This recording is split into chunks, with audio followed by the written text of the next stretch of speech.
All right, so Web API is a very similar piece of functionality to all of the existing things that we've done with our web apps up to this point. Basically, all Web API does is it gives you a lighter weight version of a controller that has no view. It does some other fanciness, which we'll cover next week. But the idea is, how do I take an object, how do I take a request? Just like when I say, give me all the registered users. And I'm going to actually turn that into my Web API. I'm going to pass a session and I want to return all my users. How do I get those user objects in a way that's consumable for me from a browser's perspective?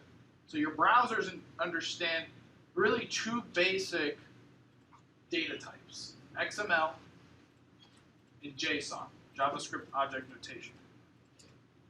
A lot of your mobile apps also understand XML or JSON.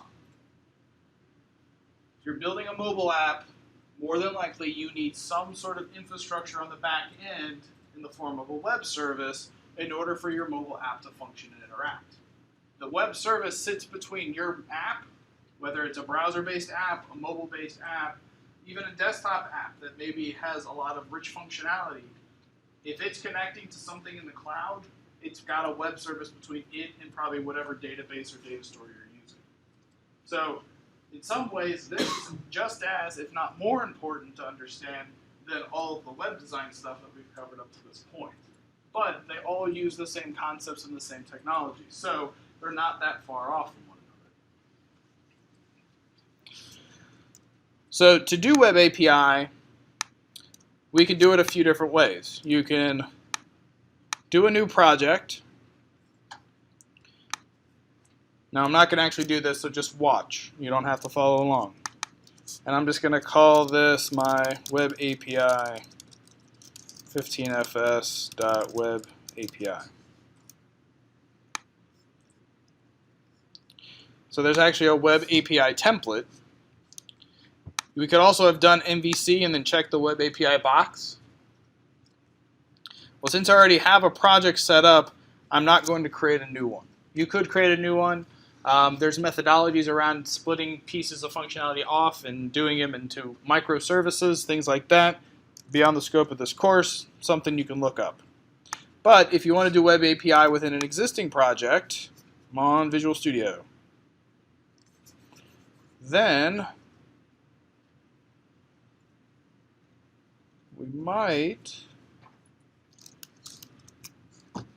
Oh, no, I made it mad. All right, so if you have an existing project, you can go to References, right-click, Manage NuGet Packages. And Web API is actually a NuGet package published by Microsoft that you can install into an existing project. So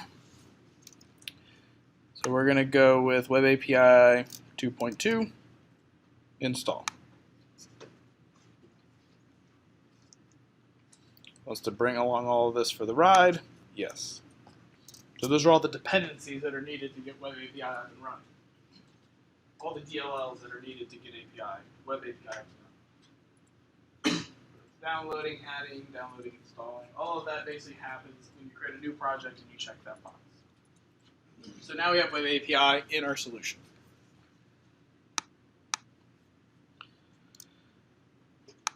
So now I'm going to right click and do add. And what I want is a new, where is it at? Let's go new item.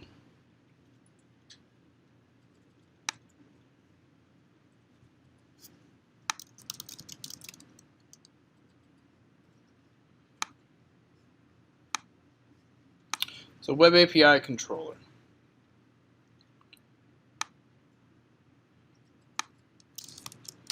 And we'll call this user registration. Okay?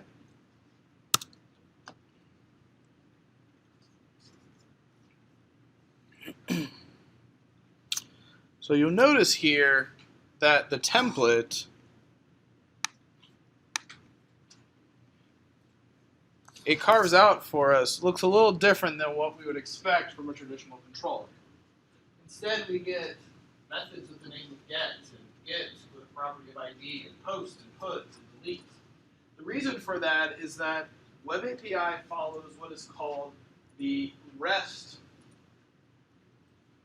API convention. So inside of the HTTP protocol, you have a series of different methods. You have get, post, put, delete, options, patch, and there's some more. I can't think of them all.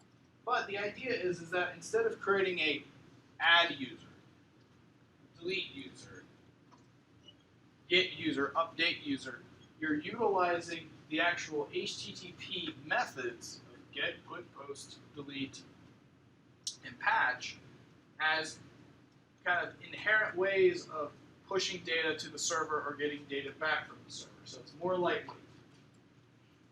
As part of that, though, you have the functionality that comes from ASP.NET to be able to do model binding of your data as it comes in.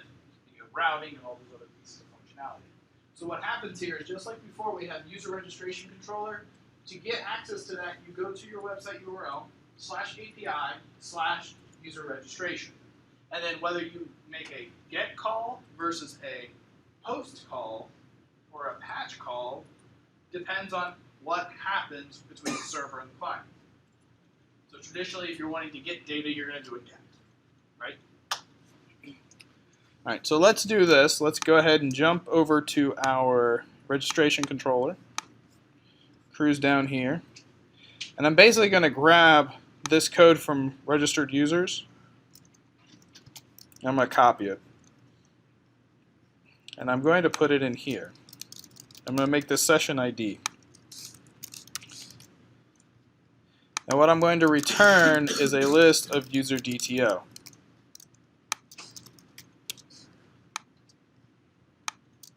Which means I don't need any of this. And instead, I'm just going to say return registered users. Okay, so nothing really, it doesn't look fancy.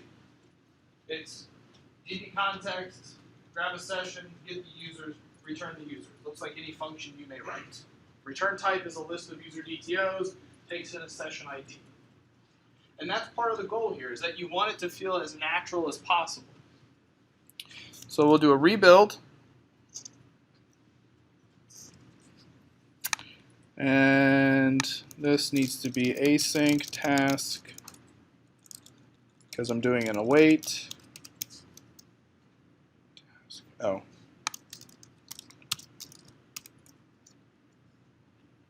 High contain definitions. Alright, I'm adding some stuff. System data entity. I need to add a using statement for my async extensions. Need an async task.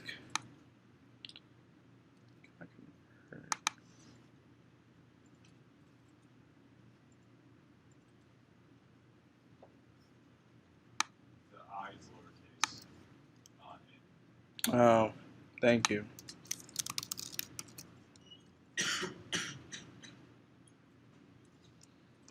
All right. All right, I think I still have it up here. So this is the current controller just spitting out a string of text. All right. Nothing fancy. So now instead, what I'm going to call API/user registration and hit enter.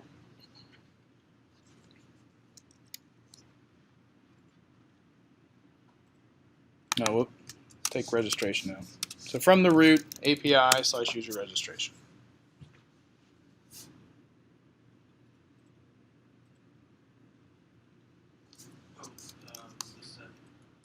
Never mind.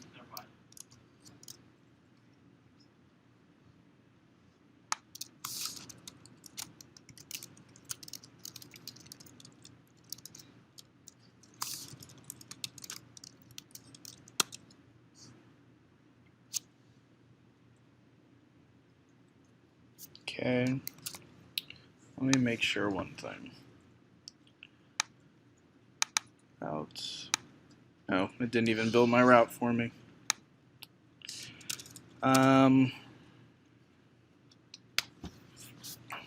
let me see if I can build this from memory.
Okay.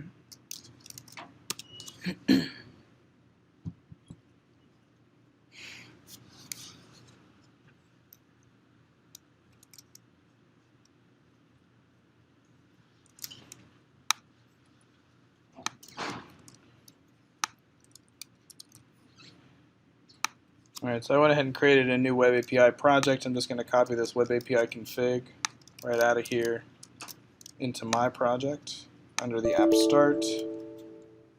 Of course, it can't be done. So I'll right click, browse file explorer, I'll grab it here, flipping back to my existing project, right click, file explorer, paste it here. So I'm bringing that file into my project. If I click on this icon, it says show all files. It'll actually show me the files that are on the root of the file system that are not part of the solution. I can now include it. Alright, and then flipping back to the Web API project again, I need to find where this reference occurs. So under the global config, this line needs to be added to my global ASAX in my class project. So these will most likely just be steps that you'll have to replicate.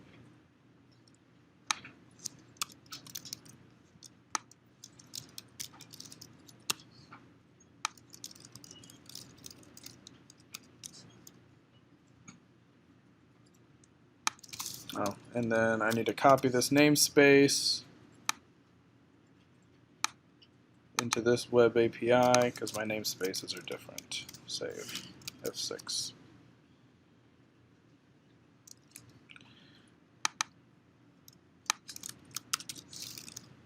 Delete the OWIN namespace. Contain definition. Turn that off, turn that off. Alright, go back to the browser. Let's try it again.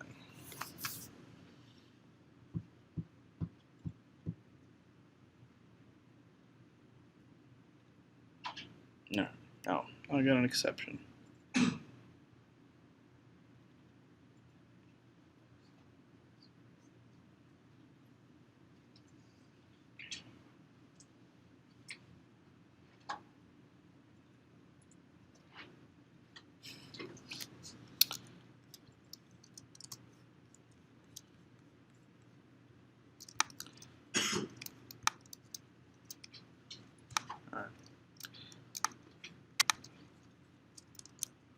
Alright, so what I did there is I created this little class up here, Web API View Model, user Web API View Model. It's basically just a little class. I could put it in another file, which is faster to stick it here. Username, first name, last name, whatever property, just like a traditional view model. So I take that view model and I'm pumping that data down here. So I'm doing select user session, select user, and then I'm doing a select of the user view model. pumping the values from the database into the view model, and then returning it. And then what Web API is doing for me is it's then saying, okay, I'm going to convert that into XML. The class name becomes the parent element, the root level element, and then all of my properties become additional elements of first name, last name, username. Now that's based on the request type. I can, if I have a different type of request, I end up with a different kind of response. And I don't remember the steps to do it offhand, so we'll cover that next week, and I'll show you how to get JSON out of it and other different things that you can get out of it. But that's the fundamental idea, is you're just returning collections of objects, performing actions, returning object collections, and getting data so that you can then consume it using AJAX calls and the like. Okay?